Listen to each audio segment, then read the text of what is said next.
Assalamualaikum warahmatullahi wabarakatuh. Saya Eti Susanti, peserta Latsar Kementerian Agama angkatan 17 kelompok 3.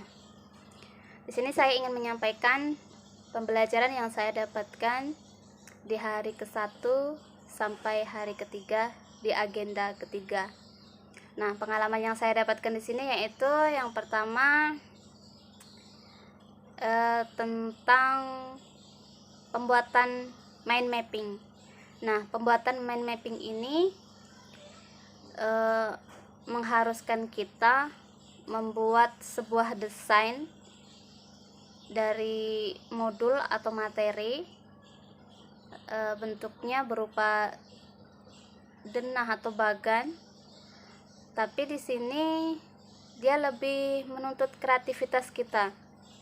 Nah, jadi di situ kita membagi judul dan subjudul.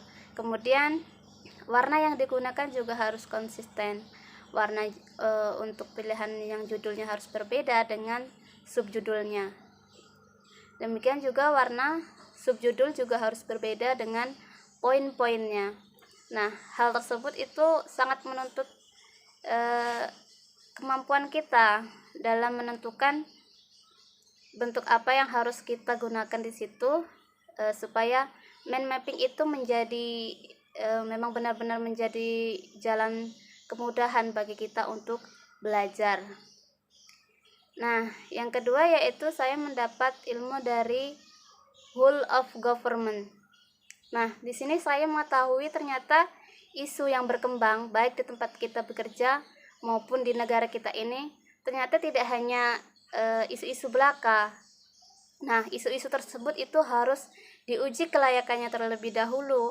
Apakah dia harus diselesaikan atau tidak, dicarikan solusi atau tidak.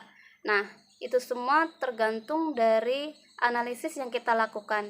Mana yang lebih berat atau mana yang lebih penting untuk diangkat dan dicarikan solusinya. Nah, di situ juga tidak hanya sekedar menganalisis, kita juga di situ diminta untuk membuat fishbone. Nah, analisis fishbone ini sangat sangat mempermudah lah kalau bagi kita untuk mengetahui dampak, penyebab kemudian akibat yang ditimbulkan dari dampak-dampak tersebut. Kemudian apa saja yang mempengaruhi sehingga nanti dapat dicarikan solusi di akhir analisis isu tersebut.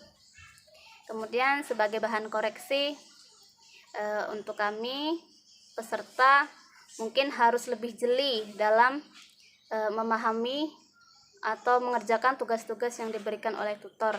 Nah, koreksi untuk tutor sendiri, sebaiknya tugas yang diberikan itu harus dijelaskan terlebih dahulu maksud dan tujuannya, kemudian